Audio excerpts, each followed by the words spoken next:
Okay, welcome everybody. Yeah, thanks. This is a super great crowd. So, first of all, I want to just welcome everybody to 2050, Detroit 2050 World Beyond Billionaires. That's the whole title? Close enough. Okay.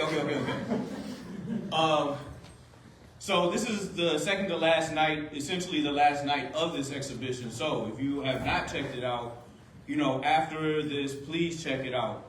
It's a really great show. A lot of people came together to organize this. There were many conversations leading up to this show, which was great, and to see this happen. We will, start this conversation out. This is the second of a series of conversations, one that happened last week, around a similar topic, but it was more focused on politics last week. So if you wanted to get your politic talk on tonight, you missed it. You should have come last week. I'll help out. Yeah, no, it's a joke. But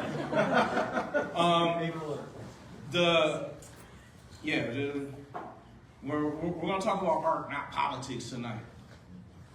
That's also a joke. Okay. Welcome. You haven't seen anything. I'm filibustering actually at this moment. Art is timeless, just so you know.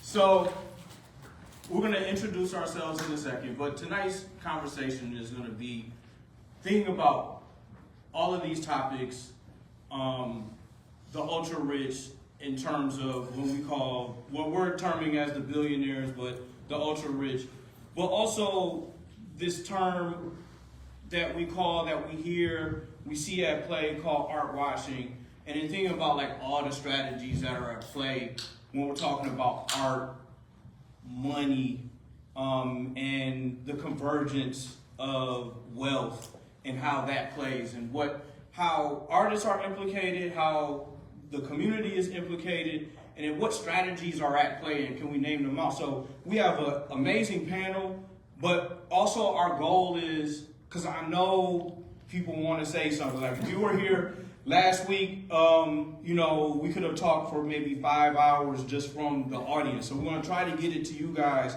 and hear what's out there, the brilliance in the crowd. And just also the acknowledgement that it's a panel discussion. There's no way we're going to get halfway to the depth of what we need to get to with this conversation. But just to quote myself from last week, if I must, these things should be normalized. These conversations should be normalized in these spaces, and try to figure out how we can extend the conversation. So with that being said, my name is Wesley Taylor. I'm an artist from Detroit, and I operate a space called Talking Dolls on the East Side, along with one of my co-directors, Ron Waters and Andrea Cardinal. We run it together. Also run a lot of different collectives in the city, namely Complex Movements. I have a collective called All For Everythings and Athletic Mic League, so many different things. So that's me. I'm gonna take it over to my co-moderator, co-host, so she can introduce herself. Hi, everybody. Thank you for being here. And also, if you've never been in the space, you just need to know there's a bathroom, right behind you to the left, behind this front desk, and take care of your needs too when you want. I'm Megan Douglas. I am the managing editor of Riverwise Magazine. I dabble in art and poetry, and I'm an anthropologist, and I think that's enough about me. Yeah. This one's on as well. Okay. Hey everybody, my name's Ian Matchett. I'm the director here at Swords and Plowshares. I also teach at CCS, and I'm currently a student at Cranbrook, which makes a lot of these conversations very interesting. Use he, him pronouns. I'm excited about how many folks are interested in this topic. Hey everybody, can you hear me? Yep. Good. I'm Owólabi Aboyade, cultural worker here in Detroit, also writer, text editor with the All Society Press, and community partner of Motor City Mobile Wellness. Very excited for everybody here and looking forward to chop it up with these beautiful people on this panel. Yes, hello everybody. I'm Halima Cassells. I'm an artist, mom, Free Market of Detroit founder, and also teach at CCS. So happy to get into it. So we're gonna begin today's session with a grounding vision like activity. So what I want us to do is Megan, can you do a favor? Can you be a timekeeper for Yes. Okay, thank you. So we're gonna do a visioning exercise. And we're gonna take ourselves to 2050. 2050 is the timeline when the need for billionaires no longer exists. There are no more billionaires, right? So this is where we are in 2050. Detroit had a hand in making that happen. So this is a global thing, right? Billionaires are not necessarily anywhere around the globe, and Detroit was one of the places to really make that known and necessary. We're gonna take 30 seconds to a minute to just close our eyes and vision that time. And then when you start at that place, the suggestion is to start at that place and then walk backwards to the steps that kind of got us there. What were the events? What happened in your community? What did you change personally to go from 2050 to now, right? Backwards. If you need to go forward, that's fine. You're not grading on a curve or anything, right? And then once we're done with that, we're gonna take a second to discuss those world events with somebody next to you, okay? So, 1 minute. 1 minute. So we're gonna close our eyes, whatever you feel comfortable, however you feel comfortable in your space. And 2050, work yourself backwards. No more billionaires.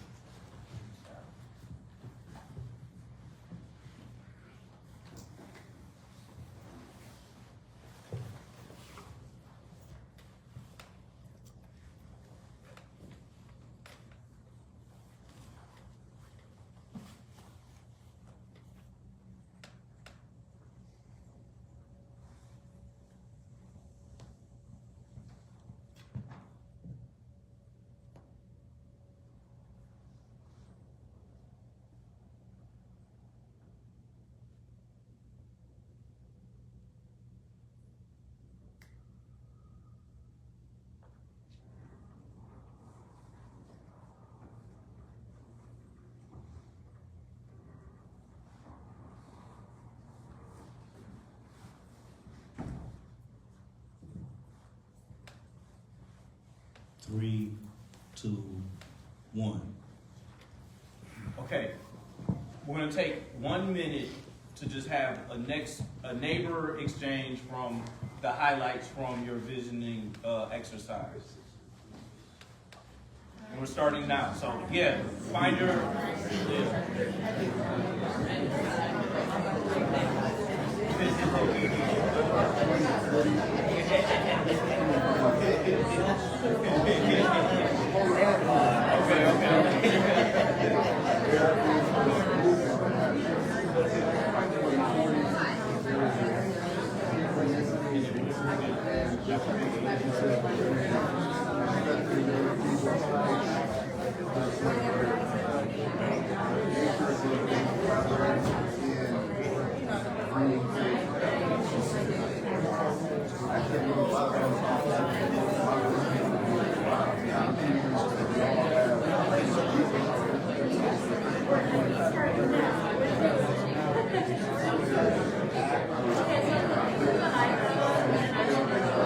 All right, 3, 2, 1.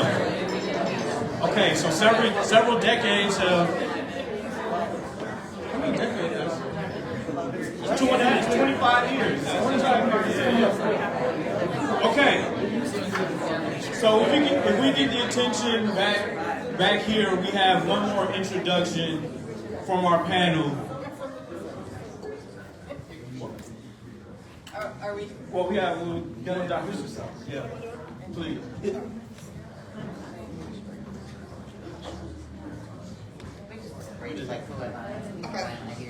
up, though? What up, though?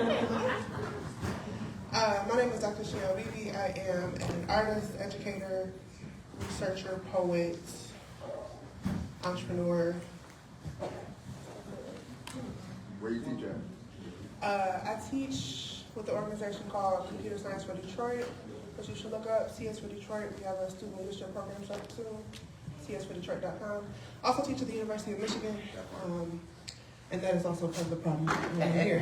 So, and I have a business called Billionaires LLC, where I do social equity art events. I'm the curator of the congregation, on a few boards.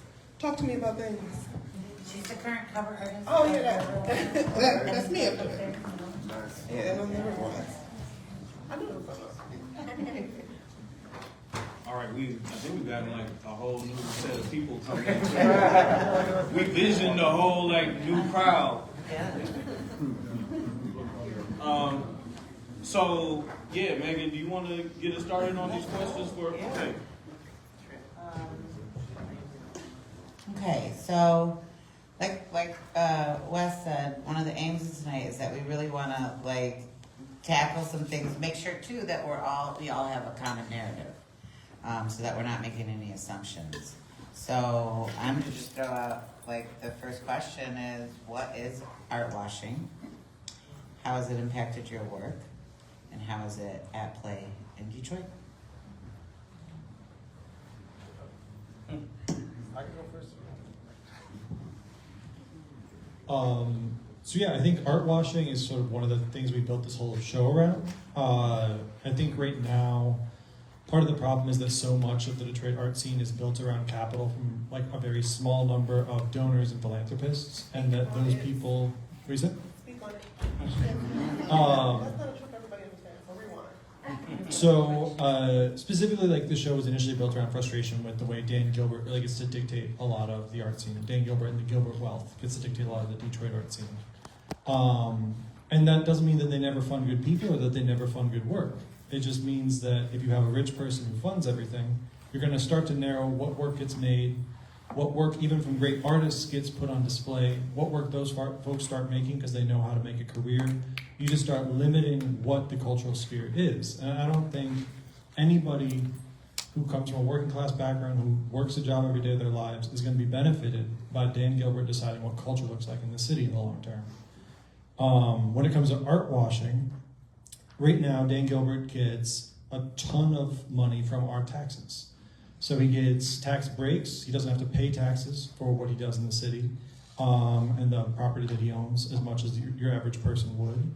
And he also gets tax captures. So that means that money that should go to libraries, it should go to schools, it should go to the art programs that could be educating Detroit's youth, is going to make sure that Dan Gilbert gets more money and more money and more money. And so when he gives us back $10 million after we gave him $1 billion, it's not really philanthropy. It's it's pocket change from what we gave to him. He's the philanthropy case, not us. And so art washing is, we give you $1 billion and you give us back 10 million, that's art washing. You've laundered your money and you've gotten a good reputation, and we're short $990 million.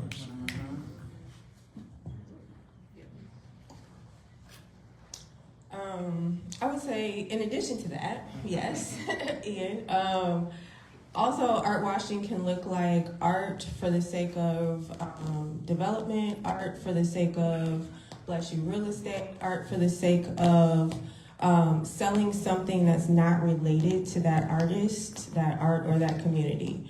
So it's extracting the social capital of the artist. It's extracting the, everything that comes with that piece or that artist sphere, and then having that be used for someone else's gain primarily.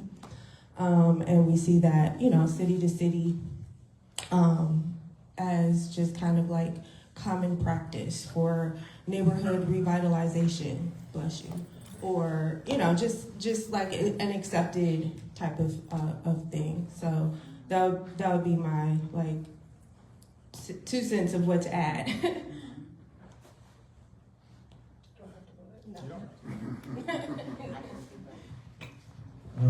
I guess I would say I think that this conversation, although it may not appear on the surface, I think that is very relevant in this day and age, in this Trump era. I think that when you look at gentrification, when you look at development, when you look at the Trump administration, a big part of his goal is to take as much public money as possible and put it into his private pockets, put it into his friends' pockets.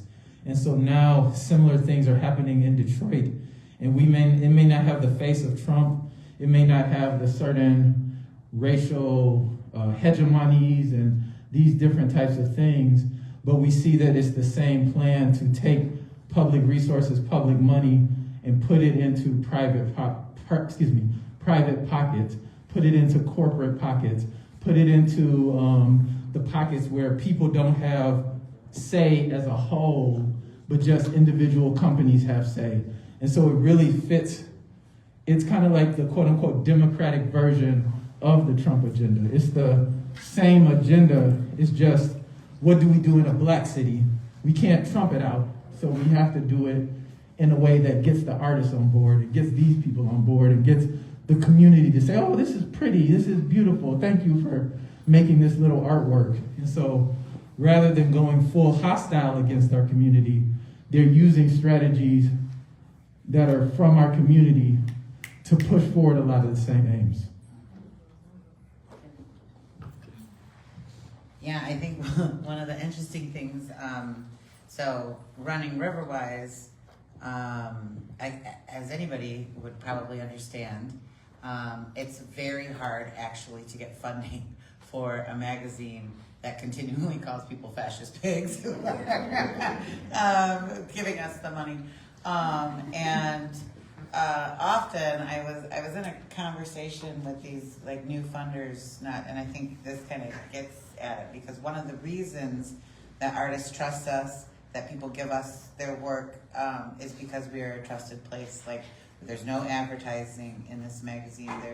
Right? And so I'm sitting with these funders, and they're like, well, what's your 5-year goal? How are you guys going to become sustainable? And what are you going to do? And I was like, I'm going to continue to ask you guys for the money. Like, we didn't go in as radical, semi-anarchists, anti-capitalists, to figure out how to monetize the art of our, so it's actually been a struggle, because you do actually have to, it costs a lot of money to print. So, but we that idea that they want us to, run this program now with this thing, and there's always this push for it to be something political in the state system, and that's not what we're interested in. And so that's actually really hard to continue to find funding for, because we're not on that agenda.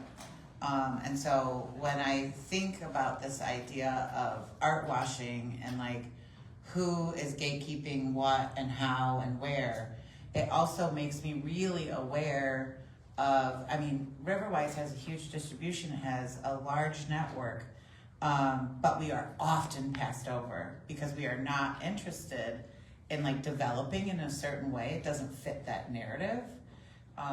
And yeah, I don't know really where I'm going with it. I'm rambling a little bit, but I think it's more this also who are the people who are, like the swords, the people who are curating and doing all of these things, and how do you maintain without selling out to those visions that are well, run this little program for us and we'll give you this money. You still get to do what you want to do, but can we incept the community with this idea and trade off of the stories and art of, so yeah. I have a few thoughts on that. Thank you for that. Can we make some noise for Riverwise in this exhibit?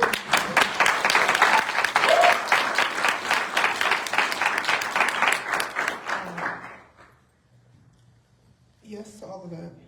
Art washing is social abuse. It is from the source of all the capitalistic things that have been discussed already. It is city to city. It is in every urban space. It doesn't even have to be cool urban. Just too many people, too close to too many limited resources equals urban enough for some company to exploit. other than it being city to city, it's also intergenerational.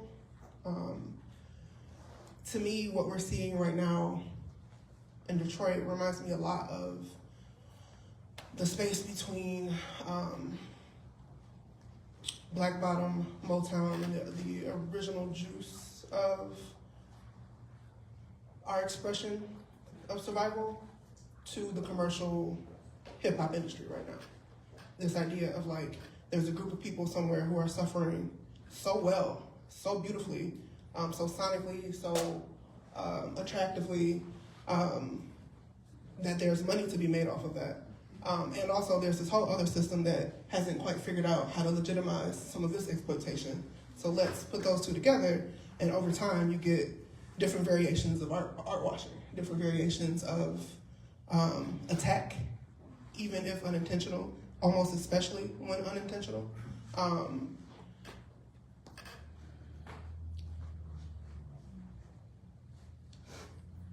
It survives because of our own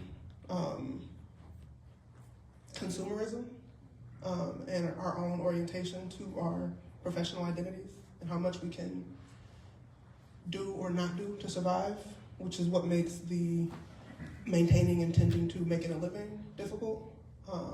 As a person that has literally taken a left at every tradition of industry that I found myself encountering, I've learned that it's not so much about maintaining and like not selling out as much as it is about tending to, with great care, what it is you're actually doing and continuing to resist in those moments where people are asking for some vision or something that is bigger than what your spirit and what the community actually needs, and being like, no, we're doing this, you can keep paying for it if you like. Mm-hmm. And also, whatever you pay for it, and as you pay for it, I will also be as clear and verbal about how I'm experiencing it and what the truth of it is. Because I think one of the things that set apart Riverwise, the Swords and the Plowshares, from other experiences is that y'all are very transparent with your artists about how you're doing what you're doing and why it's happening that way. What the history is, where the money's coming from, what's going on, so that even if you found yourself in a place where you had to take some money from some bullshit, we would know exactly why and how that happened. You know, and that would be experienced different if they tried to lie and bullshit the community about what it was and what the impact was. If you show up to the events, somebody will look you in the eye and tell you, actually, this is what's happening, because we are all present. We are all not just consuming, we are co-creating in the thing.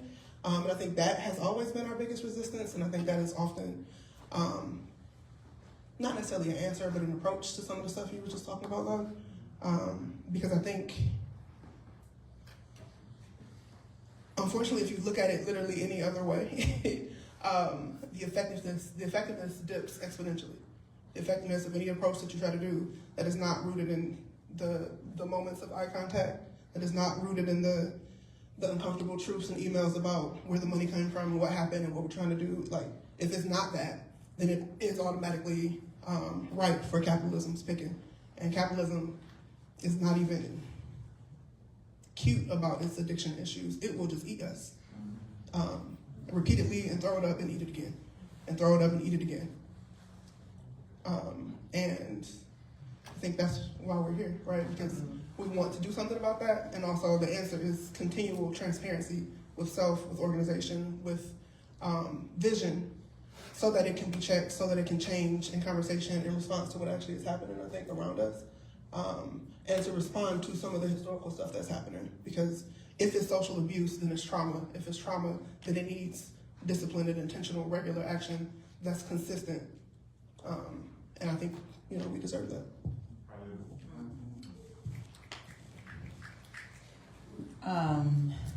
So one of the things then that we're thinking about then intentionally is, well, if then we recognize this, that this is at play, this is what's going on, this is the scene, and we also know too that the people who are creating all of this kind of work are like, that's creation, and like birthing things that like people can think about into the future and like change. So what's it mean then to hold the identity of somebody who's a culture creator And what kind of considerations should someone who's calling themselves such, right, or even being such, because sometimes artists want to step away from the idea too that they are beholden to the people who are consuming their work. But what does it mean to be accountable to your people in the realm of creation and community? When did the second part to that question? First part. It's a lot. It's a lot. But also there's this aspect of like how also have you seen this idea of a culture creator if you want to identify yourself in Detroit? How has that shifted over the last 10 years? If you've seen any difference from that to now, maybe with stakes and things like that, if they get higher or lower or whatever. I'm glad that you brought that up because I was thinking about bringing that up too. I have in my notes that I prefer the phrase cultural worker, cultural organizing, cultural creator to art. And I'll say that culture is everything that we do. The artists aren't the only cultural creators. You know, we're creating culture when we're cooking, we're creating culture with how we talk to people. Even going to the emergency room, that's culture. It's not the culture that we created, but that's still the medical culture. Getting acupuncture, that's the culture. So whatever people are doing is the culture. And so I think that when we look at it in that way, then as artists, we're in conversation with other people who are creating cultures. And we're not the only ones having those conversations, but we're trying to offer them something, and they're going to take it and continue to create their culture, you know, whether that's a nonprofit or whether that's something that's independent or some mix of all these different things. And so I think the question is, what is Detroit culture? I think that part of the question that we're talking about is, one of my elders just came in the house and she talked about Detroit being a working class city, and historically people didn't get their identities from their jobs. Like a lot of people now say, you know, I want to follow my heart. I want to do something that means to me. I have to work at a nonprofit because, you know, that's who I am and I'm spending all this time. Where I think that in other times, people were clear. I work for the enemy and they get my paycheck, or they give me a paycheck, but they don't own me. And when we talk to each other, we're like, fuck those motherfuckers, and they give me a paycheck. And many people who work in nonprofits are kind of confused and on the fence because their heart is saying, I'm following my heart, but they're still in a nonprofit structure that was created as part of the it's the same as the foundation. It's created as an exploitative structure. So they're kind of torn and they're kind of in the middle and they're kind of mixed. And that's kind of the culture that we have.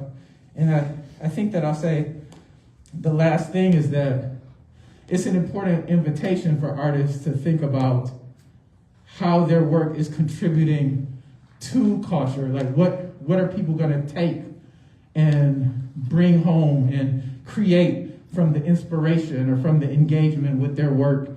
I don't think it's as much as the community necessarily telling the artist what to make, but I think that it's that dialogue between, you know, and that's different than a consumer. A consumer is like, give me the money, okay, now I own your print, or now I own your thing. Whereas a culture creator is, you know, there's this dialogue. The aim of my thing is to influence these thoughts or these behaviors, and it's going to go back and forth, and I'm listening to my community. You're influencing me, so the next thing I create is going to be slightly different. And I'm not the only thing that's making culture. When you go home, you're making culture too. And we all hope that this conversation is influencing the things that you're going to do in 2026.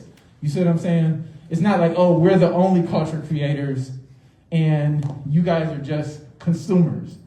You know, we're all creating culture and we're all making choices. And so I think that flipping it to cultural worker, it breaks down that artist-consumer dichotomy, and it says, we're playing a role in making culture, y'all are playing a role in making culture, let's see what we about to do. love that. Thank you. Because I've been very unsettled about this idea of culture creator. But cultural worker feels really good. So thank you for that. You know, I only really came into contact with culture creator when I got a grant or an award that told me I was a culture creator. That seems fitting for this conversation. I knew I was creating culture, and I had and still do have a healthy vocabulary for the type of making and lifestyle and intention associated with understanding your impact on the world around you.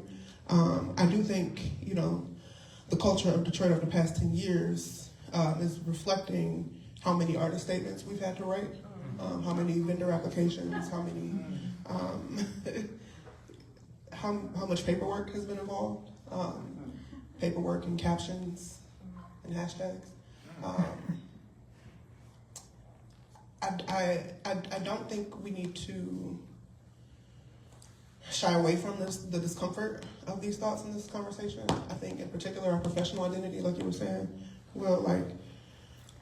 professional identity is a sneaky thing. If I can take a tangent for a second to get back to this point. I went to school for engineering because of money, and took too many sociology classes because of life. The last one I took was called Sociology of Suffering. Do not recommend. Humans are able to do terrible things to themselves because we create stories in our head. One of the biggest stories is identity. Gas chambers only happened because Nazis told themselves it was their job. So at that extreme, your professional identity can really drive you to do things that you naturally would not do, right? In 2025, your professional identities can create this story of like following my heart, or it can make work and labor feel very performative, and feel like what I do needs to have a story that is worthy of being documented. And I think as artists, we've fallen into that as well, because we also have bills to pay. And I think we also have a certain space of, this is who paid me and fuck them. I think the issue becomes there are not enough of us who are truly comfortable with having the cognitive dissonance needed to truly walk this out. You need to be able to say, fuck that guy, fuck that job that pays me, if you know something is weird there. You also need to be able to say it kind of regularly to remind yourself that you are not the thing that pays you. Even though you can't imagine a life without it, right? Even though your life actually needs it. I think there's a certain level of that distance and blind loyalty that creates a lot of the issues we experience organizationally and policy-wise as artists and as the citizens of the city. So to me, I think as we continue to push ourselves to be uncomfortable in the identities we find ourselves in, we get better at kind of aligning culture worker with what is being created, right? We get better at being critical of what we're consuming, but also being intentional about what we're giving other people to consume, and like having conversations around that thing, as opposed to there being a lot of distance between the thing that I'm creating and the thing that I'm consuming. And Prince talked a lot about this in some of his final albums. And he was pretty much saying like, watch who pays you, because I think it's really, really hard for your brain to truly unclick from the thing that makes your world safe. Your root chakra, your body, your nervous system does not want you to be critical of the thing that makes you survive, because that is not healthy for your immediate survival. However, we are not quite cavemen, and you can actually go without in ways that you really don't have to all the way imagine, but imagine it enough, I think, to be able to see yourself as worker with people, right? Regardless of how high and how different and sexy the thing becomes. Yeah, thank you for saying that. I want to jump off of that. Because be careful who pays you, I think, is like really important to always kind of keep in mind, as well as who you pay. Like, where are you buying those things that you find essential for your life? And the truth is, we all support billionaires. You know, if we have a phone, if we use Amazon, if we go to Whole Foods, if we drive a car, you know, it's kind of crept into every aspect of our life. And not saying that, you know, I don't have an answer for this. Okay, just be clear. Okay, this is not me answering the question. It's just posing it. How do we create the culture of our lives that mitigates our relationship to these entities that are providing those things that are sustaining our lives? So, you know, and I can't wait to like have the discussion with like everybody, because I feel like that's part of it. You know, there's so much dignity in work and making and mending and doing things together and having meals, sharing, cooking, gardening. Like there's so much dignity and joy in those things that often people are kind of like saying, well, that's the lower. No, it's not. What did Harry and Meghan do as soon as they left the royal family? They're out in the chicken coop. They're gardening, you know, like there are so many things that I think just we have to think about our relationship to differently, and how we work and how we sustain our immediate needs, and those of our family is one of them. So we're all creating that culture though inside of our own houses. That's the other thing. Like we don't have to be identity of a lip balm maker, but I do make lip balm.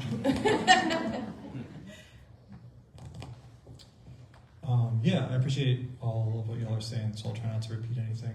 I think that I heavily identify with the idea of being a cultural worker. I think that often we have a political artist meetup that happens here that talks a little bit about some of these things just in our like kind of opening statement. And the first thing is that we identify ourselves as workers. Part of that is that artists are people with a skill who sell that skill for money to sustain themselves. That's what a worker is. And then also 99.99% of us have to work other jobs that aren't just sitting in your studio. So separating yourself and pretending I'm not a barista, I'm an artist, when you could be getting a higher standard of living by organizing with your friends at work is silliness and cuts you off from your community. It makes you weaker, doesn't make you stronger. And I think another point that we emphasize is this responsibility of practice, which is you got to make your money, you got to figure out how to sustain yourself in this world. But if you keep making work and it keeps being bought by Nike and it keeps being used in their Nike campaign, and that's not what you want to do in the world, at a certain point you have to stop doing the same thing. And you have to change what you're doing. You have to find a different approach. And I make pretty openly political artwork a lot of the time. And I often get people sort of doing this like, well, what are you going to do as an artist? What can artists do? And I don't really think artists can go off and do something by themselves. Artists got to be part of popular movements. I don't think we can like make a perfect painting that breaks Dan Gilbert's power. There's too many P's in that sentence.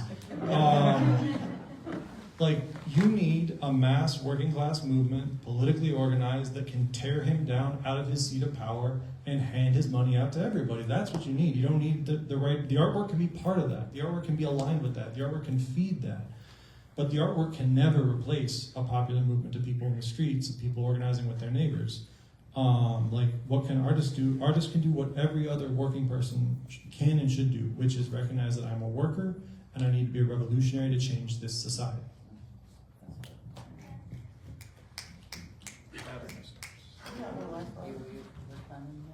I'll say something. Everybody is an artist. I don't really care. How do you feel about it? Yeah, really just quickly around this, because we're also saying like, what can the artist do, or as a cultural worker? But also, like, I think the question is, what have artists done to make this paradigm that we're in actually exist, right? I'm trained as a graphic designer. Graphic designers has streamlined the process to, we don't have connection to a material culture, right? Everything we have, we don't know how it was made, where it was disregarded, right? It's part of the practice, though, right? But also the part of the practice is to be persuasive, for us to understand that, like, for us, everybody in this room, to have some uneasy feeling to be like, if we got Dan Gilbert off of all his money, something might fall apart, right? That's just like that. But artists created this paradigm for that to be that persuasive, to seep into our soul in that way, where if Bezos or Amazon no longer exists, that something might be wrong as far as delivery or whatever. We might have to wait a couple extra days for a thing to happen, right? That's design. That's marketing agencies. That's creative people that have been employed for us to believe like this worldview. And so we trained. We did a lot of this. And I say we because I consider myself as, you know, if an artist, a part of an art community where I know I have conversations with different designers that don't share my worldview, but I'm in the same place with them working on a project, I can actually talk to them and be like, you know, we did this, or our trainers did, or art training did this, right? For us to like not ask too many questions when we're in art class. Of the people that create these curriculum, of these people that have professional experience, of these people that worked out into the field, right? That field was, you know, streamlining an iPhone, you know what I mean? So it feels seamless with our bodies. That's design practice, right? So I just want us to understand where I constantly implicate myself always in this because I know this was my training and I don't really try to separate myself from that. Yeah, I'll add to that. I cut my teeth as younger. I was a prolific photographer, but I'm from a very heavily academic family, and it was always kind of like, you're gonna, like, you know, that's the fun stuff. The real meat is where you go and write. And so, and I love writing, and it's like one of my favorite art forms. But when you go into academia, they often like beat the creativity out of you. And I got to a point in my writing career as an anthropologist where I was like, ain't nobody reading none of this. And then, like, I would be at conferences with anthropologists and I'll be like, we're all like shaking our head. Nobody know what the that person is talking about up there, right? And like you're actually vying to be the like dumbest, smartest person in the room. And like, how could you add your own jargon? And when I encountered Riverwise, it was it was when Eric was still the managing editor, and we were at Nandi's Knowledge Cafe, and it was a community meeting. And I was like, all these community people came out here for writing, and I felt I had like found, for this little magazine, and it just it made me understand where actually, because I had always had this discomfort with my academic life, right? Like, because the as an applied anthropologist, the things that I'm supposed to be doing are for the people, right? But then when you're writing something that doesn't connect, and that's when I really started to like dig in more to what does, like, as somebody who, like, because if you don't know, silently anthropologists are big time culture creators. Like, they're a big part of the reason we're even in here right now talking about all of this is because they, like, some anthropologists years ago sat down and talked, was like, ooh, races exist. We're going to measure everybody's skull, and we're going to put everybody into categories, and we're going to make the entire world feel as if we are all different, distinct races. And then, like, ooh, let's have fun for the next however many years with that bullshit. So I've really taken seriously my role in that world. Like, if you're going to produce something and put it out in the world, you better get it right the first time. And with Riverwise, what we are very, very intentional about is that, first of all, there are, I remember, and I think this is one of the things that changed me on my path, was being at, so there's a Museum of Modern Art in Madrid called the Reina Sofia. And I'd gone to visit it, and I walked into this room, and all of a sudden I was in a protest in Peru. And the artist had recreated this worker strike. And I was like, holy shit, you can do this with her? And it was amazing. And it like let me understand how I could be like a writer, how I could be an artist. Like it helped me understand how you could marry all of these worlds. And Riverwise does that, I think, very beautifully.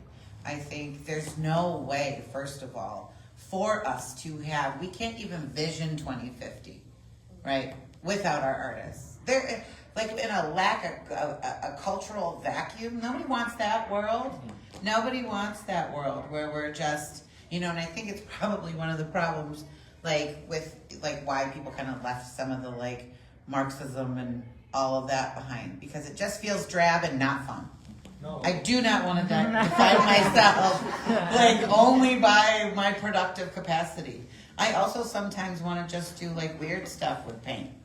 You know what I'm saying? Like sometimes I just need glue and scissors and like my homies in a joint. Whatever that is. Like whatever it is, it can't just look joyless. And I think that's where that the things that are intangible or unnameable, that like I don't know how to describe it, but I stood in front of this painting and it changed something in me viscerally. It actually changed my DNA to hear a certain song, right? Like that kind of stuff. Like it's just inextricable. And so like we're very intentional at Riverwise of making sure, first of all, because artists are sensitive.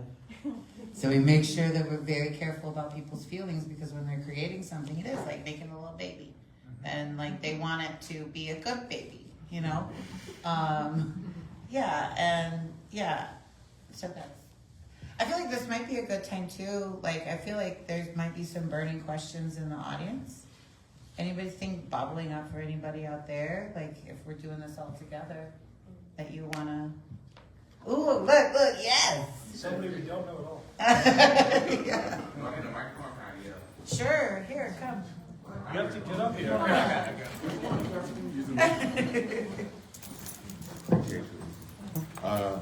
I'm gonna go back behind the pillar. I'm sorry.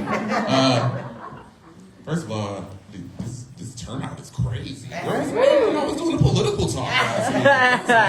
Yeah, speak it in. Yeah, sorry about that. Peace. My name is Anthony. I was in a cohort over the weekend. It was an artist cohort. It was virtual, but the discussion was around who pays the artist and why. And it looked at the history of, way back when, before people were getting paid to do art. Everybody did art. We gave art to each other as gifts. Everybody had the ability to make something. They made it when they needed to. They gave it to somebody else. And then you move to a point where, still pre-capitalism, but, caste systems start taking shape. And the only way you become an artist is that you're born of an artist. You're born into that working class, and you end up with, people who are forced to stay in one position because the system dictates that they stay in that one position. So now we're in capitalism, and we have this false notion of, no, you get to choose what you want to be. Like, everybody got the same 24 hours. Everybody, nobody's different from anybody else. And I think, like Wes is saying, that's by design. Like, we had this idea planted in our head, like, you can be whatever you want to be. Everybody, has the ability to take control of their lives and get whatever they need. And obviously that's a lie. But there's like these three main reasons why artists end up making something. So it's the commodification. So somebody with money is paying, same way the Sistine Chapel gets painted, because the church got all the money. They get the best artists. They have them paint. There's the command aspect of the state, of government, when they tell you, we want this art, and the government pays for it. I haven't seen that in Detroit, but apparently it happens in some places. And the third one is communal, like where people get together and they make decisions on art. So as we primarily are seeing the commodification, billionaires want art. They put money out there. We get the art that they want. the city's not putting that much money in the arts. And all that's left is community. So the question I end up with is, how do we create some kind of merging amongst all these micro communities, all of us and our homies who are creating art communally, but aren't connecting with that next community? The folks who are writing creative things but have never connected with Riverwise. The folks who, you know, are super interested in textiles or printing, but they've never been to Talking Dolls. How do we, as a community of artists, creators, culture workers in Detroit, build that connectivity? Ooh, well, thank you. Thank you for being here. And I feel like the part of the answer is in the room. Like, I hope people do connect with each other, because I'm looking out and I'm seeing so many brilliant people from so many facets of Detroit's ecosystem, like sitting here in the room. So I hope everybody does get to talk to people and, you know, make those connections and then connect with everybody who's up here and your organizations. This might be dying. Okay, thank you. I've been working real hard with a group of artists to have the Detroit Council of the Arts be reinstated, because that's our right by charter. You know, that's our right by charter. So it's looking like that will be reinstated in this new mayor's term, in the beginning of that. And how do we really interact with government and be able to have at our disposal, you know, this very connected landscape of everybody who's doing so many different facets, and have support and backing, as opposed to some of the resistance that has been, you know, marked over the last decade. On top of that, how do we get a % for arts, or how do we have an amusement tax, or how do we actually capture some of the wealth that's flowing into the city to be put into grassroots and, you know, very, I want to just say, like, the hands of the people. Because we have a lot of extraction that happens. We have a lot of not just cultural extraction, but like you said, the TIFs and the downtown, the DDA, I forgot what it stands for, but you know what I'm talking about, where the taxes don't actually come back out. They get recycled. Tax captures, exactly. And I'm not suggesting that we have a tax capture for the arts, but there should be some mechanisms where people who are creating culture, people who are doing programming with young people, people who are making in the city of Detroit should be supported by those with more means, who are enjoying and benefiting from those fruits of that labor. And there was one other point. Oh, yes. I think billionaires lack imagination. I mean, it's not. I just read somewhere that Jeff Bezos bought the biggest yacht. And I was like, really?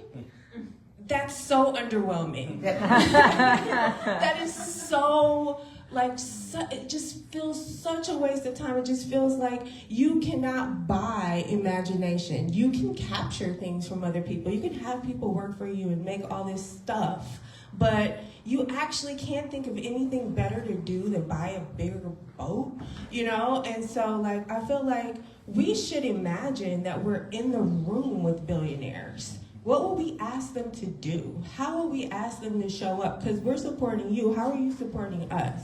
And maybe we could come out with some solutions that, yeah, there's a fund, you know, that is public. There's a publicly managed fund that people can put into, so that money isn't like being dictatorial about what's being made, but is there for common use.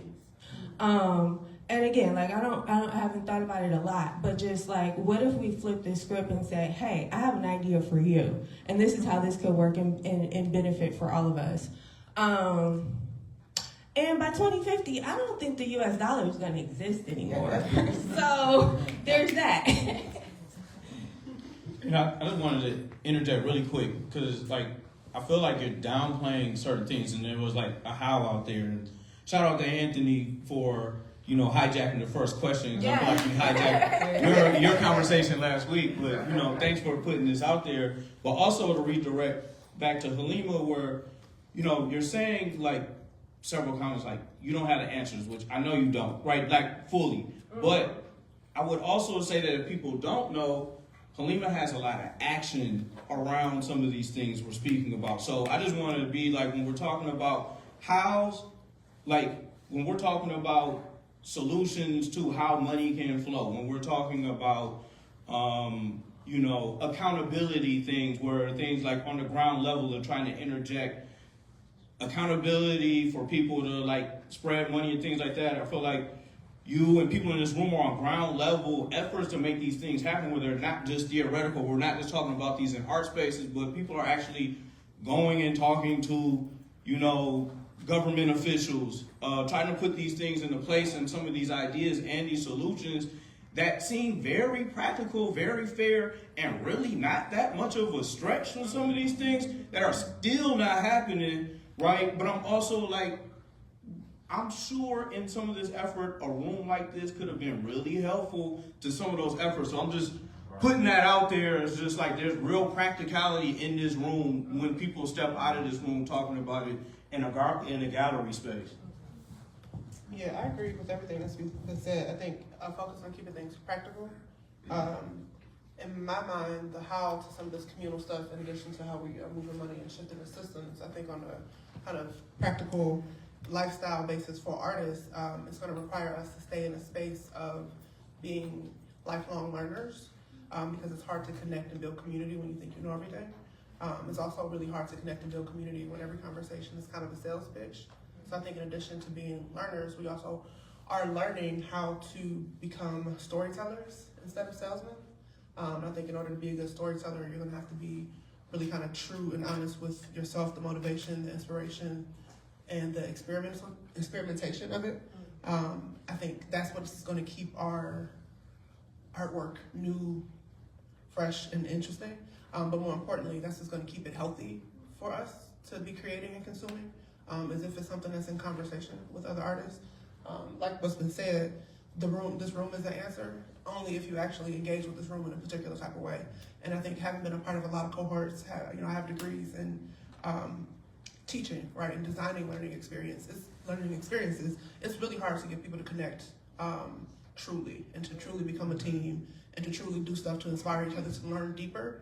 The people in the room, your students or participants, whoever, they have to be really about that life. They have to have come for that thing, right? And I think as artists, a lot of the reason why we struggle to see community bubble as it could is because a lot of us are still, only really trying to sell, only really trying to master our craft in a way that makes us feel and look a certain type of way, as opposed to being more committed to the learning of it, to the storytelling, and also just to the imagination, right? What you were saying, Halima.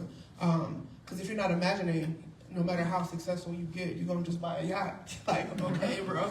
Like, so I think there's a certain childishness that needs to be transmuted into our creativity and our sense of experimentation out of our communication. Because we're very artists are, yes, we're sensitive. We also are very childish in our communication. We have not developed that skill, right? That skill needs to be developed. But I think the childishness can come when we're thinking about how we're playing, right? And I think in order to learn in a way that feels safe, you have to kind of see everything as an experiment, right? And I think that's going to require you to not take every outcome as seriously, and to be able to truly be in a space of co-doing with people. Because community doesn't just pop and come together in some magical alchemical explosion. It's a bunch of tiny chemical reactions, right? And that tiny chemical reaction is going to require intentional preparation towards that interaction, that reaction. I think we expect it to be comfortable and quick and cute because the micro communities we already exist in were comfortable and cute because that's how we got the first one. To get the rest of them, it's going to be real awkward. You don't have to mature. You're going to have to play. It's going to be, you'll make some ugly artwork. You're going to have to have some awkward conversations. And you have to start doing things that haven't been done before, like claiming your rights to a DCA, like trying different ways of communicating or not communicating, different ways of sending out, of distributing wealth. Like it should be pretty uncomfortable, but I think we first, as an artist, you have to be ready for that uncomfort and come to like not just expecting it, but trying to get good at it, like real, like crazy. Like, in the same way that you think about your craft, right? Because if we see ourselves as workers and not just artists, then there's like a holistic approach that needs to be taken to the way that we're showing up outside of the studio, outside of the gallery, in the inboxes, in these moments. We need some human bingo cards next time. I want to start with a little family story and then say one more thing. My grandfather, my folks are all from the South, and if I was going to talk more, I'd say what that means to me. But my grandfather was in his choir at church for, I believe, 50 plus years. And one of the things, so he sang music. He never had a record deal. He never, to my knowledge, did that type of thing. But he, I think at one point he was the president of the senior choir.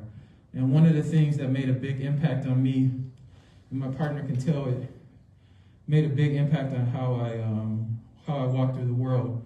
One of the things that happened was his wife, my grandmother, was dying. And he sang at her hospital bed. And that made a big impact on me. I think we all kind of sang, but he kind of led the song. And he didn't sing just for business. He didn't sing for performance. He sang to sing his wife of many decades, to another place.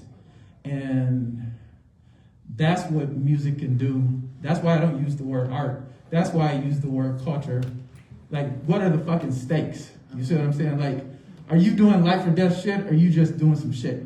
You know what I'm saying? Like, if music can fucking move forward the soul of your loved one, what the fuck are you doing? You know what I'm saying? And Ian used the word revolutionary. One of the things that a revolutionary has to do is teach us, ourselves, and each other that we can depend on each other. Because we're trained to depend on these corporations, the institutions, this, just like we were talking about with Amazon. One of the things that the folks in the food, so I'm gonna use the word, my person right here says artist, but I'm gonna use the word artisan. And an artisan makes things, and those things are good things. And one of the things that the folks in the Food Sovereignty Network talk about is, what are we gonna do when the stores don't got no food in them?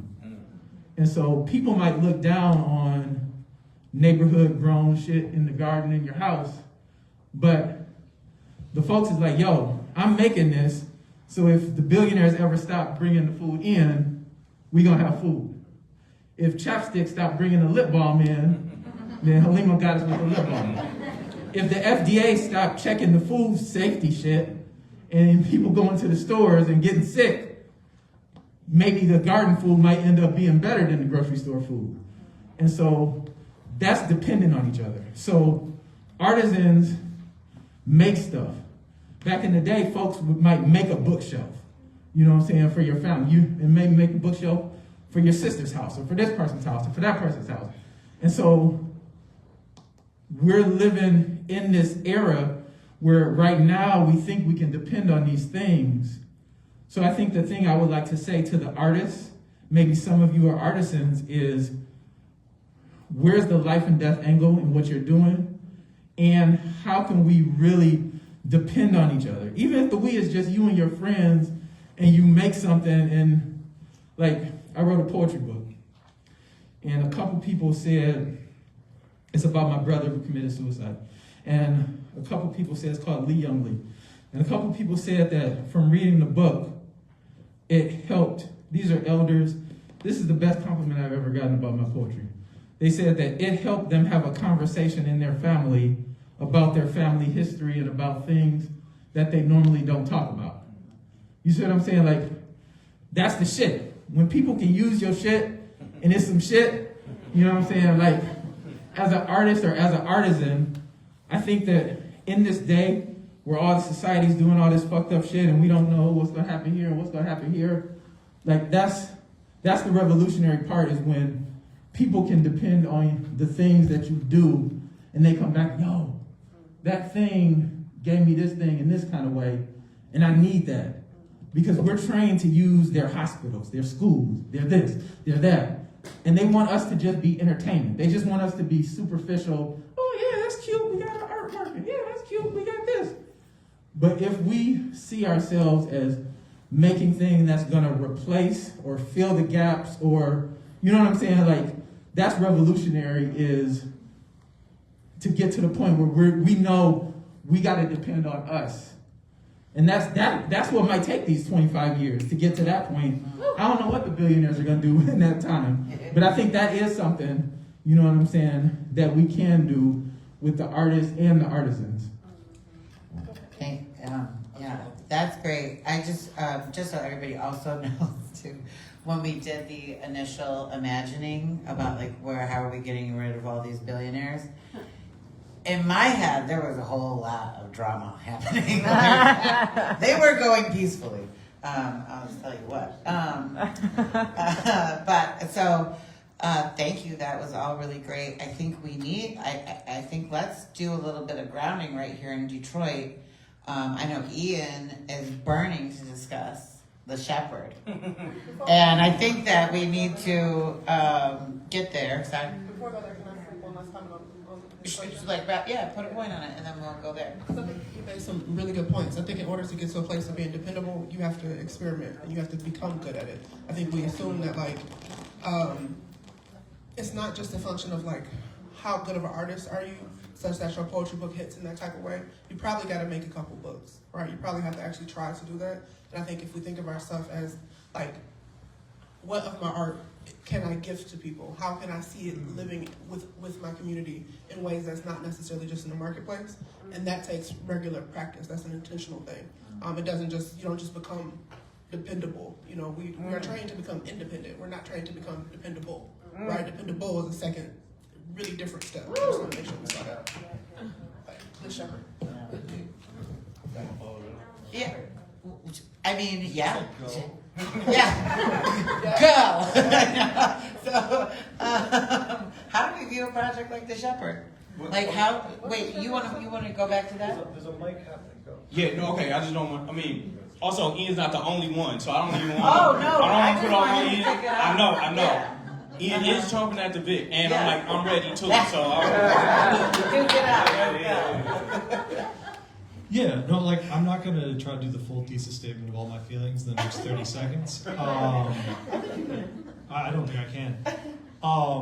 I just think it's important for us to, like, get down to, like, the concrete reality of what we're dealing with. We've talked a lot about, like, dependency, who you work with, who you don't work with. We have a massive Death Star of gentrification on the east side that is transforming an entire neighborhood in the name of arts and culture.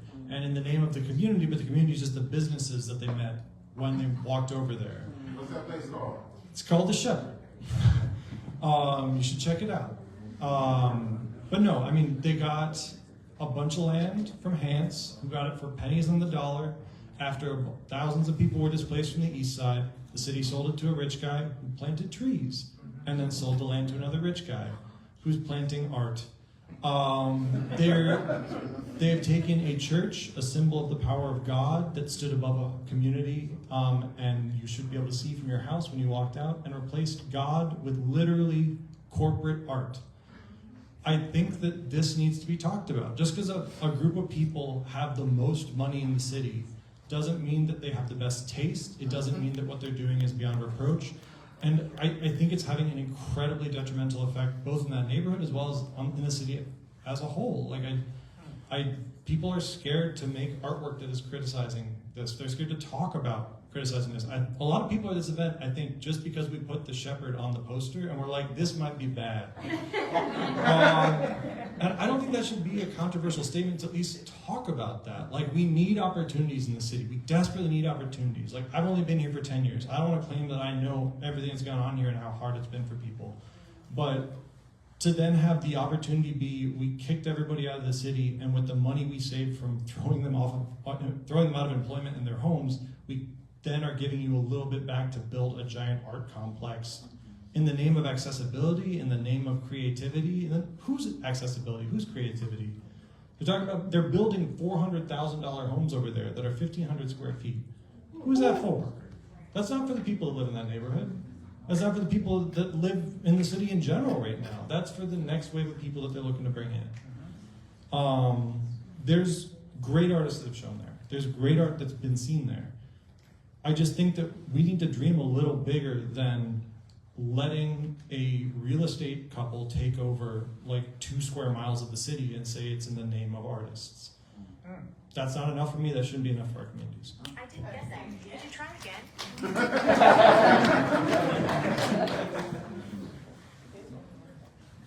There's, oh yeah, here.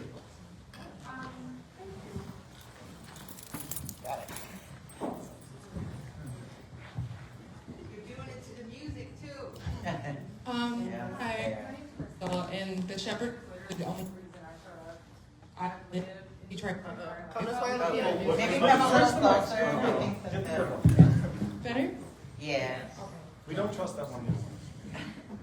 Okay. I live in that neighborhood. Sorry, my heart is like palpitating. Yeah. I'm so upset. I just woke up one day and saw, welcome to Little Village. I was like, welcome. It's called Little Village. Their money comes from the Curious Foundation, which is their father. They own the Library Street Collective. They just bought the Marina. I'm just nervous that pretty soon underprivileged and marginalized people won't have access to the river. It's like, oh, these poor people don't even deserve the tranquility of looking at the water anymore. And that's what it feels like every day there's something popping up. The $400,000 homes that they're building are popping up overnight. They're not well-built homes, first of all. So who's buying them? People who are migrating from climate change, who have a lot of money, and who are running from other data centers, are coming to Detroit with money and buying these houses. It's pushing people out. The neighborhood is so poor, and I'm just wondering, how can we teach these people the difference between being a benefactor for artists? Because historically, that's how most of the great artists we know got most of their work out. So it's not to say that we don't benefit from these people being here, but we must make them be a part of our community. Like they need permission from us, is how I feel. So I have DM'd them on Instagram. Of course not. I just reached out and said, hey, how can I make sure that my neighborhood doesn't become Brooklyn? Because the architects that they're using to build, they have something, maybe it's like the Lantern or something. It's like a shipping yard, Airbnb thing that they use for artists, like residents that come to Detroit. They're all from Brooklyn, so they have ties in the gentrification of other large artist cities in America. So they're used to this game. This is their game. I know their dad owns a lot of plazas in the Metro Detroit area, so he is very wealthy. It just feels like this is their play money. Yeah. They sold that entire neighborhood for 8 cents per square foot. 8 cents. So, and this is all news to most people. So I've done my research. I did reach out. I want to understand, but with no reply, now I'm just angry, and I don't know what to do. So. I mean, just this popped in my head as you were speaking. Cause like you're pretty much saying like, I live there, what can I do? This seems almost inevitable, even though like this impacts you for you to know enough about it, right? Mm-hmm.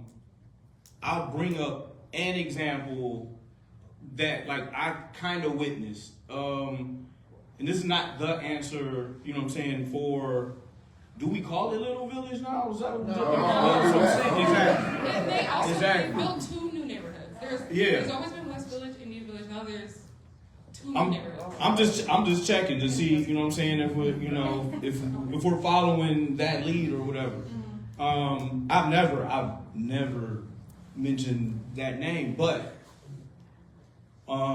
anybody familiar with a neighborhood in LA called Boyle Heights? Does anybody know how vigilant Boyle Heights is as like a resistance to arts development. So if nobody has like studied the strategy, because it's still ongoing, but when I say the arts was the excuse to gentrify Boyle Heights, a lot of LA money, right?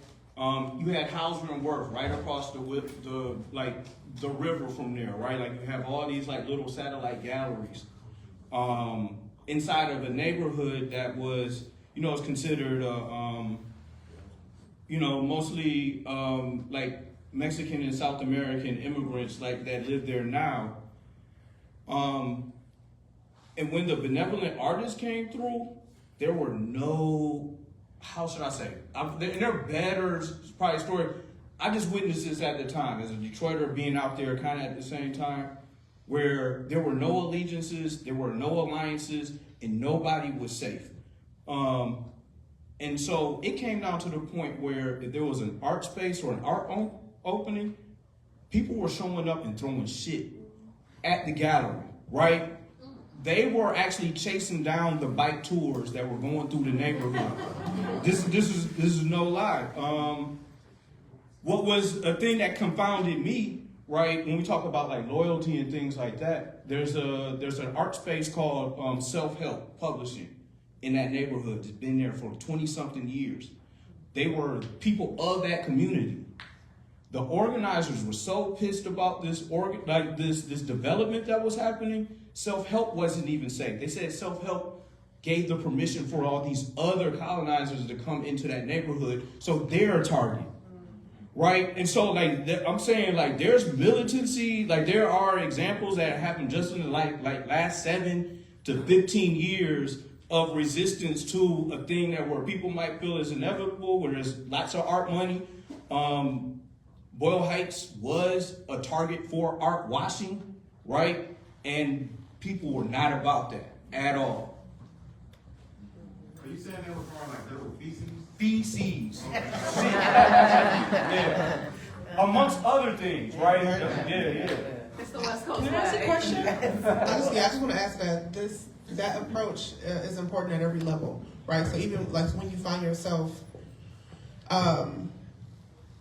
we have to get better and louder at disagreeing with things. We disagree with things quietly in our feelings, in our phones. We disagree with things emotionally in our hearts, and then we die early, right? But we don't actually gather around what we disagree with. Not to say that there's like a militant stance you need to take that is unmovable, right? But if, like Sis is doing, like speak about it, follow it through, and also when you figure out what piece of it you don't like, let people know that you don't like it. And Detroiters, we catty as hell, right? So if you tell somebody you don't like it and they have more information, they will let you know, oh, actually, this is what happened. Actually, like, if we go into it with this, like, commitment to what our rights really are, what the space really can be, and what we're actually looking for, it makes it easy to figure out which next step makes the most sense. Because there isn't an answer. I don't think there is going to be a thing that you can just do and put on repeat for the rest of the time. Because it sounds like even with the Boyle Heights example, it's an ongoing struggle, right? But for that to work, something about it has to be sustainable,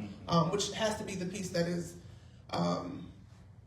being really targeted with how you're resisting. And I think that goes for residents of the Shepherd, but also anybody who finds themselves in contract with the Shepherds, right? Maybe you're at a place where you can completely deny the money, but if you find yourself in a place where you can't deny the money, what does it look like to be as transparent and uncomfortable as possible for the Shepherd, right? So that it starts to create resistance all the way up the pipeline, where in the future, when it's time for them to build the next art park, they're like, last time we did that, them residents was real.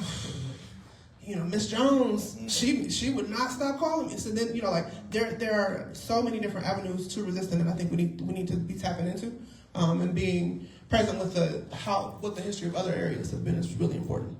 I think you're a question. Yes. Yo. Okay. This is what's been going through my mind for the past 15, 16 years. Or even like this past 6-7 years. I feel like a lot of people fixate on this footprint of like money in downtown, midtown, and now Little Village, but I feel like people don't fixate too much about what's actually happening in the community. I feel like everybody keep on talking about sustainability as artists and not sustainability in the actual schools that disappeared and left and been abandoned. And I'm just trying to figure out with everybody that gathered in this room to talk about the same billionaires that everybody keep on talking about that we already know. I don't know about y'all. I don't give a fuck about. But I care more about of how can we gather in the actual recreation centers, schools, like in our actual community to change something, because everybody follow us. Why not follow ourselves, follow us to the actual community, like Osborne, Denby, and whatever. So it's just like, I'm trying to figure out, like, to you guys, what do sustainability look like in the school system if we actually stay there and, you know, go there? Because what's happening here, I feel like, yeah, it's going to take a lot of change, but we can change right now in our actual community beyond this gentrification and footprint of Core City and all of this other bullshit that we keep on talking about. Like, how can we go in Dexter? How can we go to the 4205 area that probably half of y'all scared to go into? Like, how can we walk in the neighborhoods and really change shit with what we have right now? And that's people. So, yeah, that's my question or my concern or whatever the fuck y'all want to talk about. I think one of the things that is what we're feeling right now is this tension between understanding that, like, I mean, just the fact that the way this room looks, we understand that it's front and center on everybody's mind that something's got to change. Like, things cannot stay the same. But that there's a little bit of cuteness about, like, not maybe discussing how violent it actually has to be. I spend a lot of time at Riverwise doing a lot of loving things, right? Like, we are trying to love one another in different ways, so that when you come and you're at Riverwise and you are engaging with us at an event with us, at a writing retreat with us, wherever it is, that we are practicing as far as we can the kinds of things that we want in 2050. But we ain't in 2050. We're in 2025.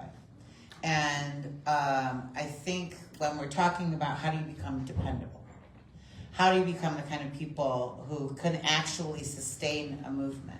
And I often tell the story of my uncle, because I think it's been very formative for me. So just to do a little storytelling. My uncle was one of the leaders of the island of Jamaica for about 50 years, right? So he saw, as a young man, that transition from colonial rule to independence, right? A period where they had started forming like linkages with other Caribbean nations to potentially go socialist, right? So my uncle was in the jungles crawling around with Che and Fidel, and he was friends with Chavez, right? Like, he knew all those characters. But if you look at Jamaica today, it is one of the most neo-colonialist, capitalist, neoliberal islands. And you wonder, well, what happened, right? Fidel was able to stand strong, right? But there's all kinds of other things. Like, America needs a little, like, foil in the Caribbean to be like, look, socialism bad, right? So they allow that to stay like that, so everybody doesn't have a good model for what a socialist place could look like. And I will tell you that as revolutionary as they were, and as much change as they wanted to see, and like sometimes we also, I think we want, right now, we want to be thinking about the long haul, right? When we really talk to people who have like one big systemic kind of changes, often it takes a lot longer than we want it to. But in the 1980s, when they were on the verge of becoming a socialist nation, the United States flooded our island with guns, right? They flooded our island with drugs, right? And they brought literal, actual terror to people who were a part of that party and who were trying to change the way that the political vision of that place. And so when we all sit around, I often talk about it, that we sit around and play revolution a lot. And we talk about it, we're going to burn this down and I'm ready to go. No, you're not. You still running away from a bee at the park. You're not ready, right? You haven't, right, you haven't figured out how to make lip balm yet. You don't have food growing. You don't even know where your food comes from. Now, let alone, are you such a trustworthy person that when they knock on your door, do I know if they take me away, somebody taking my kids, somebody got my kids, that they're going to be safe? Do I know if I get locked up, right? Whatever it is. We like to play in our mind that we're ready for all of this. And this is where we have to do, and there's no way around it. There is no easy way towards building trust with other people than to actually going out. And first of all, you gotta like people. A lot of people don't even like other humans because they don't even like themselves first. So first we gotta do a lot of that work, right? And then we gotta say, what does it look like that we are so in lockstep with one another that when they come, it's still going? Right? And a lot of us aren't there yet, and that's okay. I ain't judging nobody. That shit is scary as fuck. Right? Some of the stories that my uncle told about things that happened and why they let that agenda go are the kinds of things that people have a lot of trauma around still to this day. Right? So I think we really just have to start being a little bit more honest about what system change, reform, abolition is going to look like and what it's going to take. Ain't none of these billionaires conceding shit. So that's why maybe sometimes we got to throw shit at them. Right? And we don't want to have a lot of those uncomfortable conversations. We want to be voted away sometimes, and that might not be the case. Right? So that's just where I'm at, in my head these days, that I think we need to do a lot more honest kind of talk about what we're up against. Because it is a violent beast. It always has been, right? And it is not planning on changing its violent nature. And, the only prophylactic I've seen is building the dependable, being dependable, practicing dependability every day. Being the kind of person who anybody can come to my house and get fed. Right? Anybody knows if I say I'm going to be somewhere, I'm going to be there.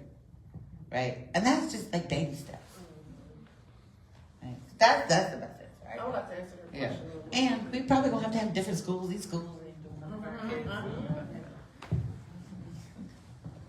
Yes, all of that, and I think, Brian, what you're getting at is the community activism version of that. Yeah. So I think when we think about going to the schools, because schools are really a carceral place, what you're describing, I think, is the most revolutionary thing, right? How do we go into the places where the babies are at, where they have to be, right? And how do we engage them in these conversations? I think that is something that needs to happen intentionally. I think what I'm afraid of as somebody who knows how the brain works is, unfortunately, it's become the work of the few of us who have the capacity and the heart for these schools, but we don't necessarily have the time to go train and be super intentional about the experience that these babies are getting, right? Because I don't necessarily think we need more people in the schools. I think we need deeper and concentrated effectiveness of the things that we're doing in the schools. I think, especially as artists, we speak in a way that these academics don't speak. We speak in a way that professionals don't speak. And we think about engaging them in ways that are more playful, engaging them in ways that are more giving them the real about the system that they're engaging with. But to do that, I think we first need to be seeing ourselves as educators. Right? What does it mean to see myself as mother, as somebody who is responsible for the development of another person? That means that I need to be regularly invested in my education, right? Regularly invested in what am I understanding about this particular age group, this particular block, this neighborhood, right? Because there are the Dexters, the 48125s, but also if you are not from there, if you don't know about that, that's probably not the space you need to go in, right? But if you are from there, being from there is not enough to validate you taking up these babies' time.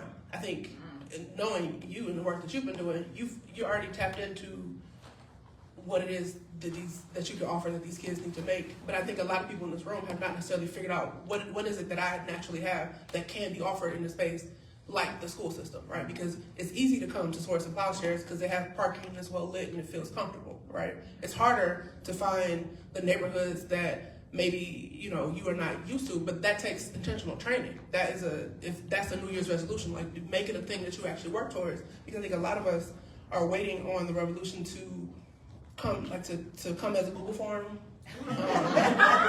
We're waiting on it to come as like this really beautiful offering, perfect collaboration. But in reality, I think it's going to take some of the mud that a lot of us artists have been through, being like, who is it that I actually care about?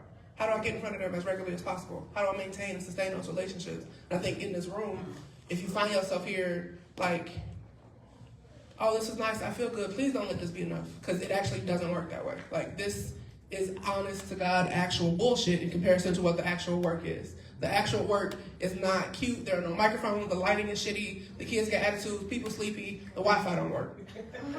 What do you have to say in those situations? How do you answer a question? You know, like, that's, and to be ready for those moments, I think you have to give a fuck about that the week before. Like, it's in the preparation, right? It's in the, like, how are you cultivating yourself, cultivating your craft to have something these babies even give a fuck about seeing. Because the first people who want to teach be the people who shitty at it. And these kids are a rough crowd, babe.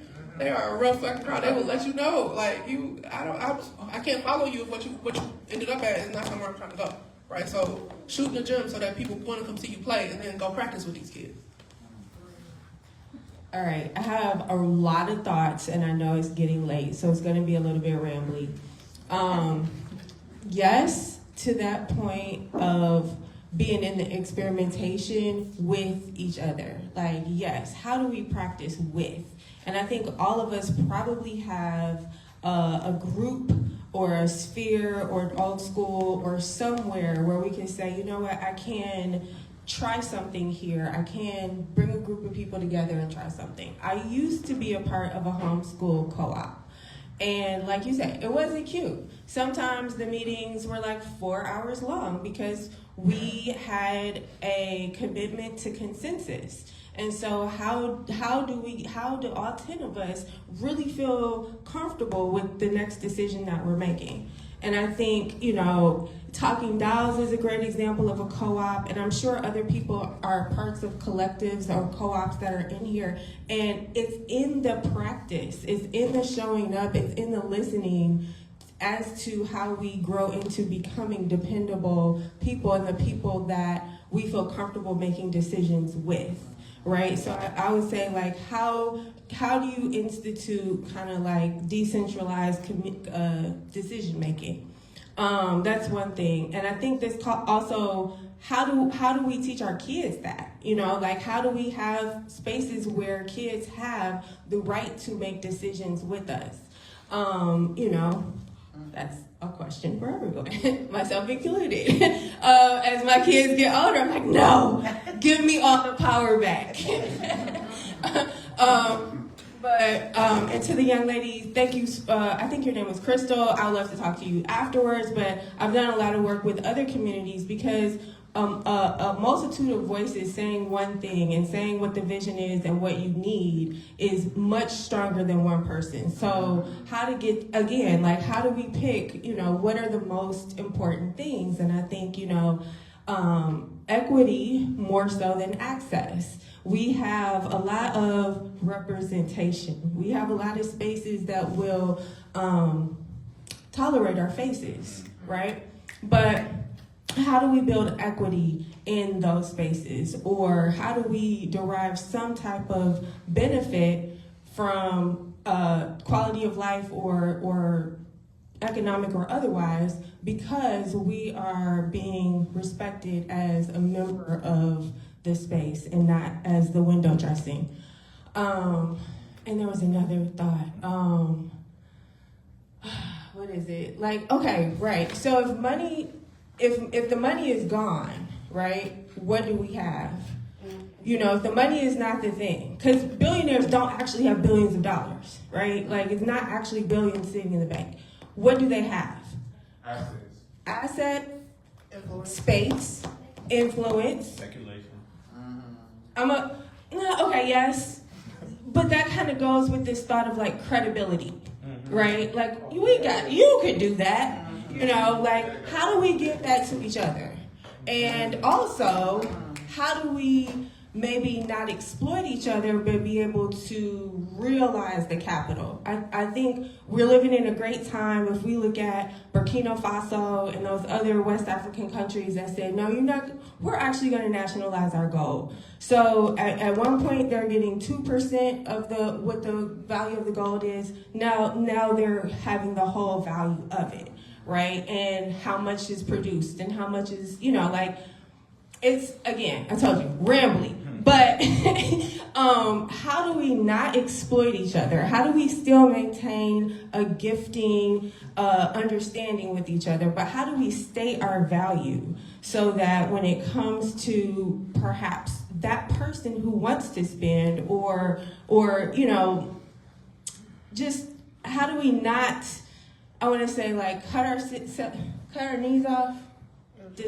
Despite her face, it's like, how do you have the value and also have the decision-making power and all the love to give it away as freely as you wish, with whom that you wish, so that you can build a thing that's outside of everything and everybody's needs are met? To the beautiful point about which neighborhoods are we talking about in the conversation of billionaires versus the hood in different areas, that's on my mind, and I'm still thinking through, but since it's getting late, a few things. One, to tie it back to something that we talked about in the beginning, one of the things that's part of the reality of Detroit is that these billionaires, especially the developers that we're talking about, are taking tens of millions, if not hundreds of millions of dollars that are supposed to be going to the schools. So part of the situation is, part of the reasons why the schools are the way they are is because the city has made the decisions to give their money to these other places. And so I'm not saying it's an either or, but I'm saying that's part of the context of the conversation is that money is being funneled away from the neighborhood to these other companies. And then secondly, I think that if there are people that have that desire, I think it's important. I don't know, y'all. I don't know. I used to work in different schools maybe 10 years ago, and I think that you gotta have good contacts. Some people are in the schools, and some people in the schools ain't really should be in the schools, but they still in the schools because that's their job. And so if you have a good contact, maybe somebody in their heart might want to work in the school and work in the hood, but maybe they don't have that experience. So maybe they need to find a teacher, and the teacher can say, hey, you could do this for 10 minutes. You know what I'm saying? And come back, and maybe you'll get to a point where you'll have something to contribute. So for some people, just like you talking about, if it's your goal to go to the hood and work with some kids, you might have to build up to that over a period of time, and you got to find the right person. Everybody might not be ready to just get an hour and just be in front of some kids. You know what I'm saying? And so, just like you talked about, Dr. Chanel, in terms of learning and being willing to learn, if that's your desire, great. And there's ways you can learn, have the humility to say, I don't know how to do it yet. Let me see what teacher, or let me see who I can link with, and maybe a year from now, you know what I'm saying, you'll have that skill set, and you'll have that familiarity, and you'll know how to do it from your personality, your experience, your whatever. And it could be a school, it could be a community center, it could be a game night, it could be an anime, it could be all sorts of basketball, sports.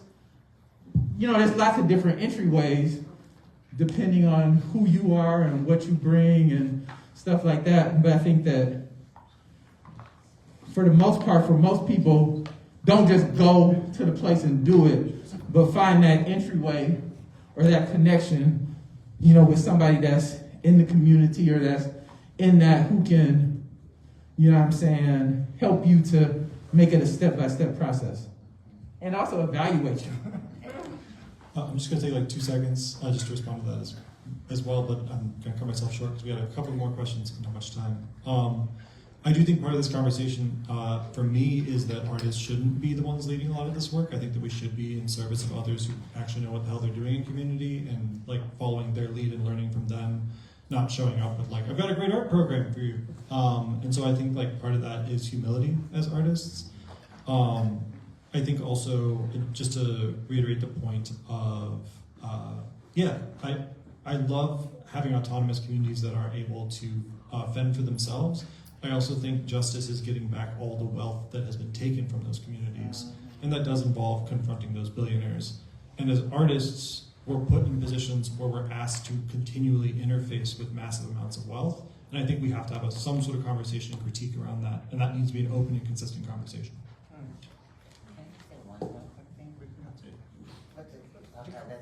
Also, I'm just going to toot our own horn because you're asking a direct question and there are direct examples of it. So check out this issue of Riverwise, our homie Jamal Bufford, right? When you talk about organizing in Ypsilanti and Superior Township around schools, outside of the schools though, right? They have a very, very successful program that literally the little kids be waiting on them to come, right? And they are all about like teaching these kids through sports and all this kind of stuff. And then that's, you gotta have that community trust, but there are models for it.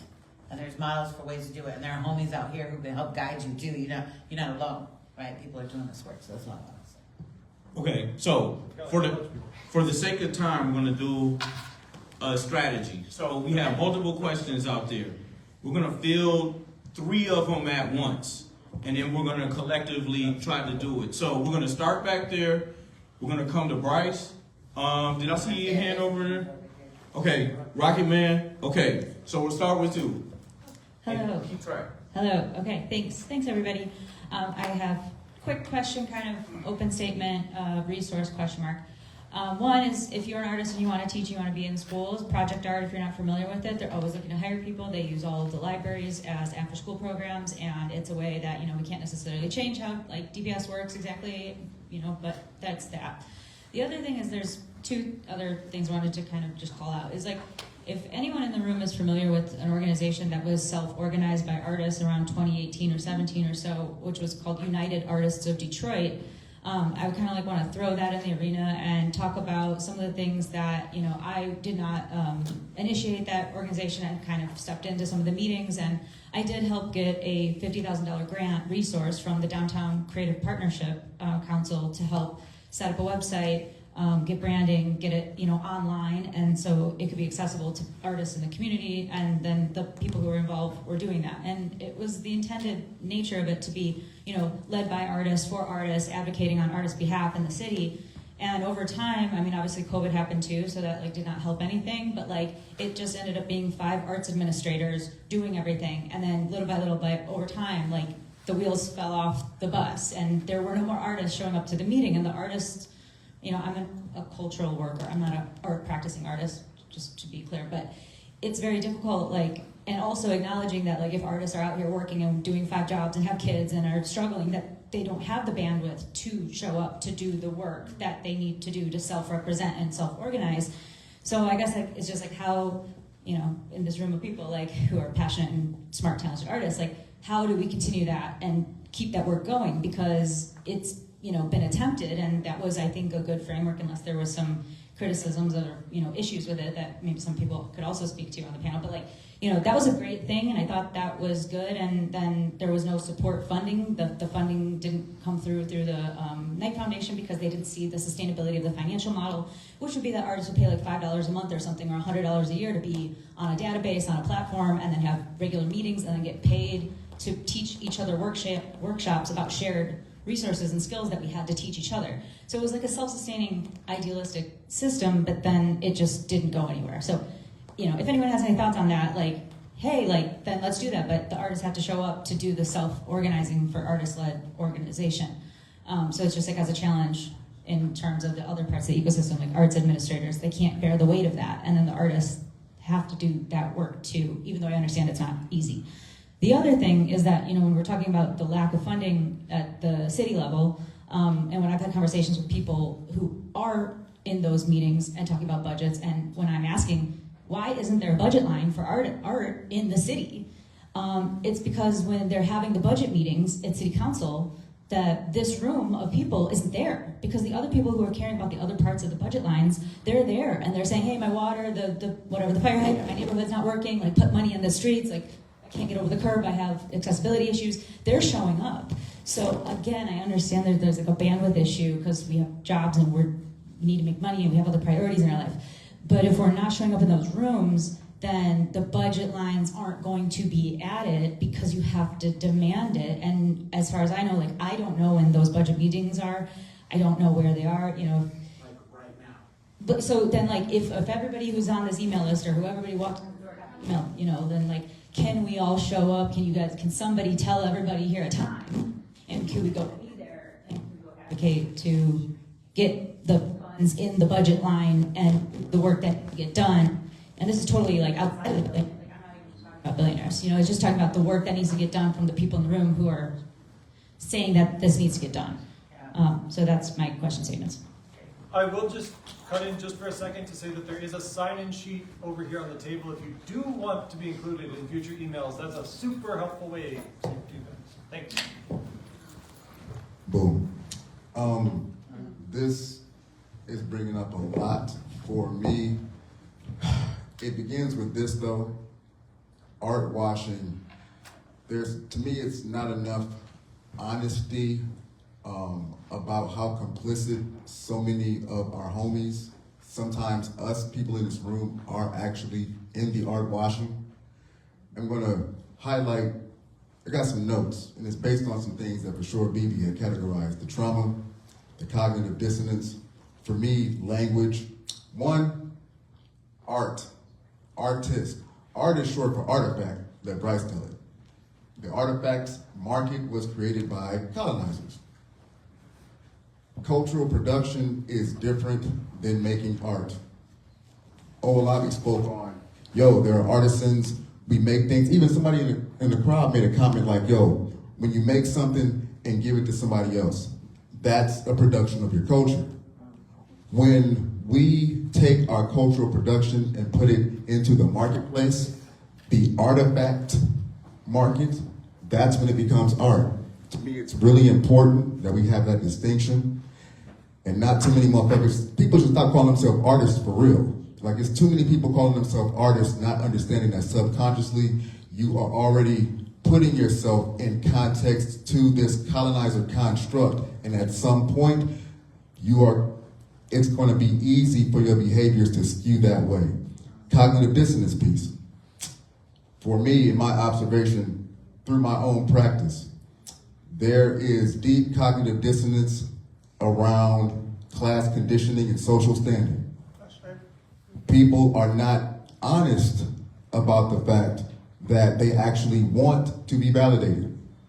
For real, for real. And a lot of that validation for me, it has to do with an aspirational or a real social crowd, the municipality. We've seen a number of people over the last 12 years who may start off with an honest intent, like, quote unquote, speaking power to the system, blah, blah, blah.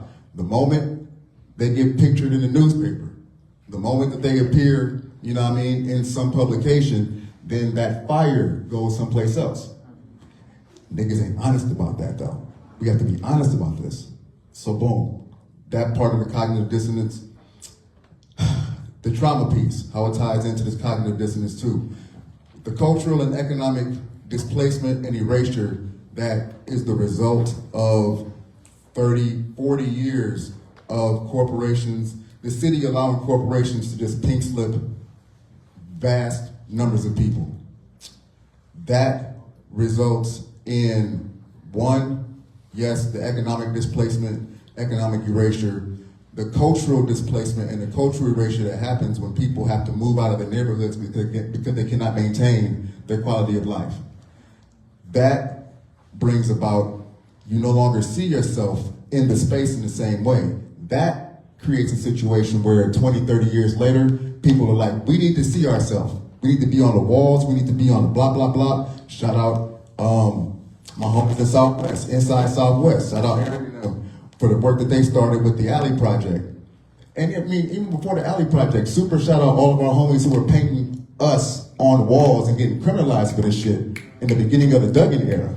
So boom, I'm gonna name that. But because of that trauma of we don't see ourselves reflected in the environment, that created an opportunity for us like, oh shit, you can paint yourself on my building that I actually need to enter into the marketplace. How many of our homies are complicit in the playground, which is downtown? And Bryce is not saying this to y'all for the first time. We've actually talked to my brothers who have a lot of murals downtown, who have a lot of murals on commercial buildings. And like, yo, the bottom line is, you all are supporting the gentrification. But can we be honest about that? Yes, we get it. It's a bag. That's a part of the trauma too. When you have economic displacement, then you create a scenario where it's like, yo, we do need bags. This is the thing that I want to do for the people. Fine. Yes. Yet we also just have to be real with ourselves. Like, yeah, it was our own people. It was us who have been raising the property value in the very places that we want to save. Cognitive dissonance. Then there's this piece around, this is coming from the artist and activist standpoint. There was this phraseology that we used to use a lot in the 20-teens, 2012, 2010 through 2015, navigating contradictions.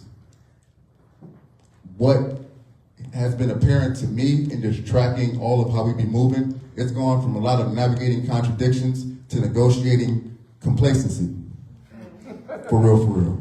Like, I'm willing to do this for this. I'm willing to do that because it made the individualism piece. It may give me a better social standing. It may give me a bigger bag. But a lot of us have been too willing to do shit. A lot more negotiating than navigating. The cognitive dissonance, though, for us, that all this shit, bottom line, for me, has to do with there is a step before we start trying to imagine new ways of doing things or trying to like continuing to name the problem. If we're not starting within ourselves first, for real, investigating our own identity, investigating what is my relationship with this whole shit for real. It's easy to be, Bryce can be on a panel. Bryce has done a panel. Like, how about this? We had my shit at the Shepherd.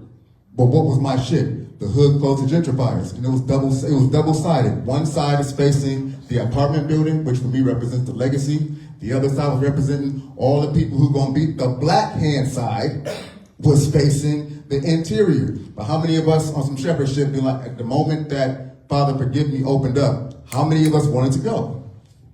That type of shit. You know what I'm saying? Like, you can't be like, yo, fuck the Shepherd, but also, meet me at Father Forgive Me.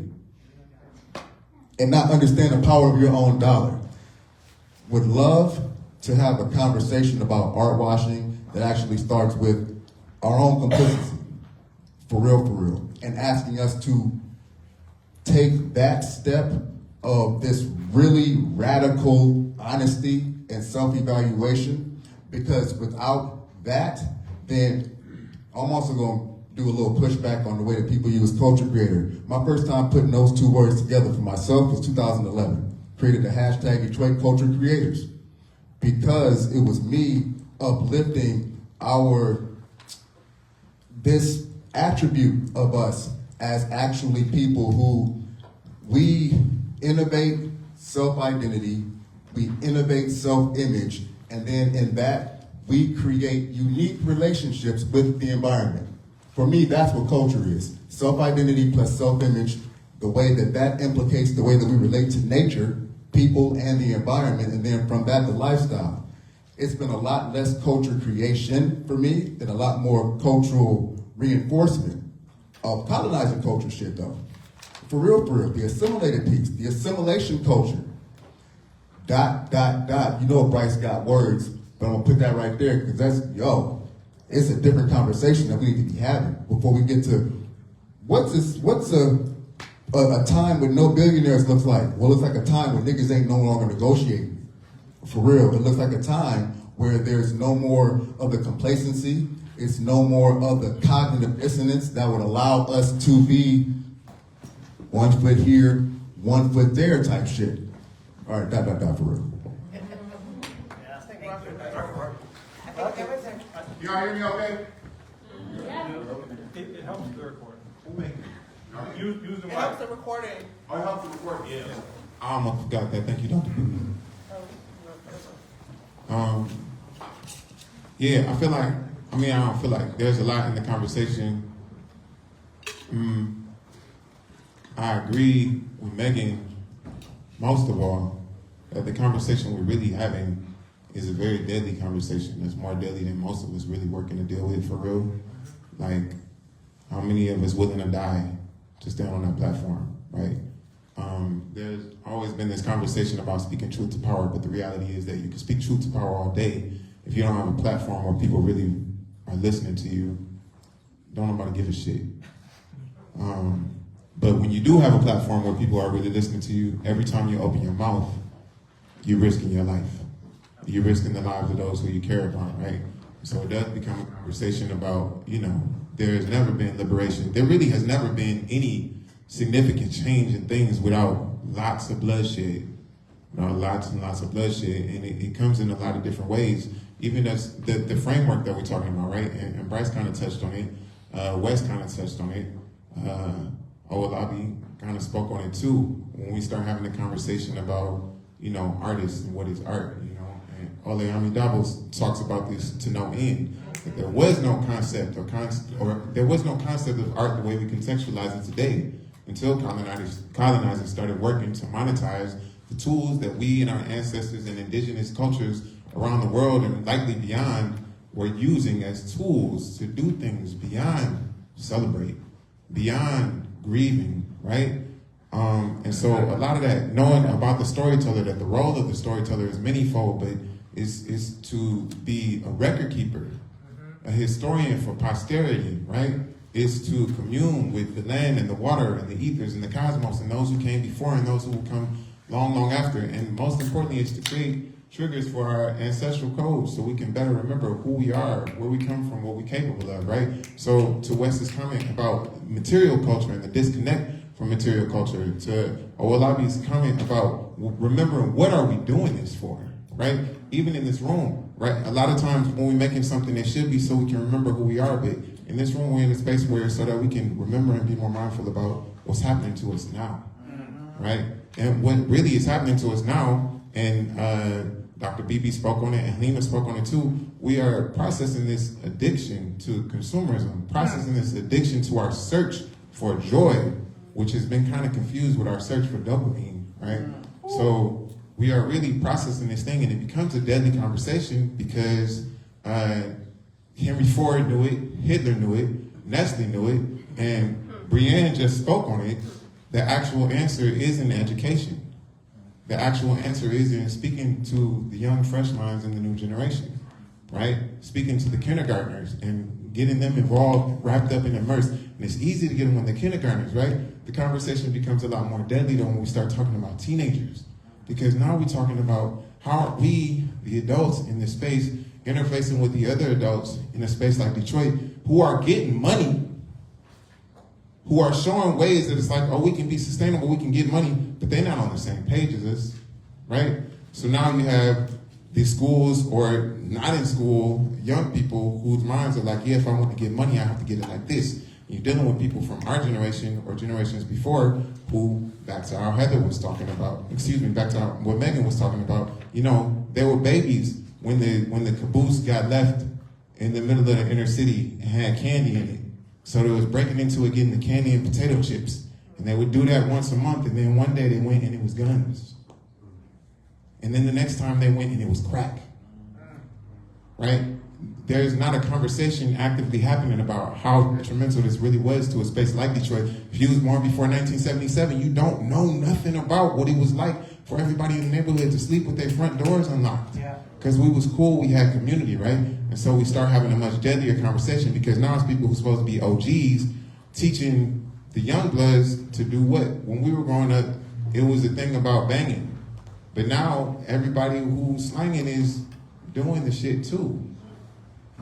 So it is a deadly conversation, it's a real thing, and it becomes more of a thing when we start having a conversation about the creators who are complicit with the thing are working to find that balance, because in Ifa, and it's not the only African traditional religion that speaks about this, but there's this notion that the Babalawo is very popular when people are sick. But when people are well, they forget. This is the person who moves around often impoverished, wondering where the next meal is coming from, or leaning into the faith about where the next meal is coming from. So when we're having a conversation about people remembering why they do it, and making sure that that's what's on the front of the thing, and not getting sucked into, oh, I'm being recognized now, I'm cared for now, or at least there's some resources at hand. How are we taking care of these people who say, no, I'm not taking this $1,000 here, or I'm not taking this 5 bands here, or I'm not taking this money here because I'm devoted to what I'm talking about? How do we make space for the people who are like, okay, if I'm invited into this space, I'm gonna come into this space, but they ain't never gonna have me back. You feel me? So we are, in fact, having a very deadly conversation, and it really does boil down to, you know, how are we making space for that willingness to not only risk our lives and risk the safety potentially of those who support us, but when we're gone, what stories will we have left the babies to hold on to and to tell themselves in those. About to be continued, so we can go steps deeper into this conversation. I don't even want to summarize, because I want us to get out of here in good time. I know we're trying to fade. It's also like, we're a bunch of, as a joke, I want to say this up front, but losers on a Friday night at a gallery talking about billionaires. But I mean, there's something here, right? I'm speaking for myself. I'm definitely I statements. But much gratitude for this show, first of all. Swords and the Plowshares. Huge gratitude. The volunteers, everybody that helped organize this, the meetings that we had to pull this whole thing together. And then something's in this room, right? Actually, we never got to what is in this room. Like, there's all kinds of motivation, kinds of stories. There's all kinds of testimonials and all kinds of things that we're trying to sort out in this room collectively. What our position is with these spaces. How do we navigate with contradiction, right? How do we have these conversations amongst us in our art community?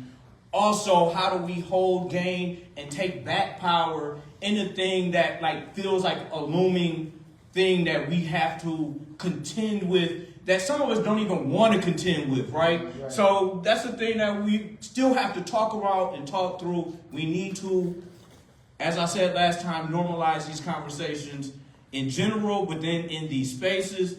I would love to host this. This is something I can talk about to no end. I'm sure everybody on this panel can talk about to no end, and everybody in this, and I think we need to, right? And to avert the focus on these people, right? I think that's actually really important, right? As we talk about resistance, as we talk about strategy, as we're talking about them because they are impacting us, right? That's real. Some people can feel it on their bodies, some people can feel it in their neighborhoods, things like that. It needs to be discussed. And at the same time, what are the alternatives? The alternatives are out there. How do we make them more viable, right? And we should keep talking about that as an art community, as people within a community, to progress this conversation, which I don't think is a dead-end conversation. It's actually just starting, it's stimulating, it's evolving, and I think we can evolve this conversation to where it becomes a new thing, where it doesn't feel stale, it doesn't feel old, it doesn't feel like we're hitting the same barriers when we come together to talk about these things. I think it's really possible. And there's some here, so let's keep coming back so we can figure out what is here, you know what I mean, in this room. And so, yeah, thank y'all again for showing up.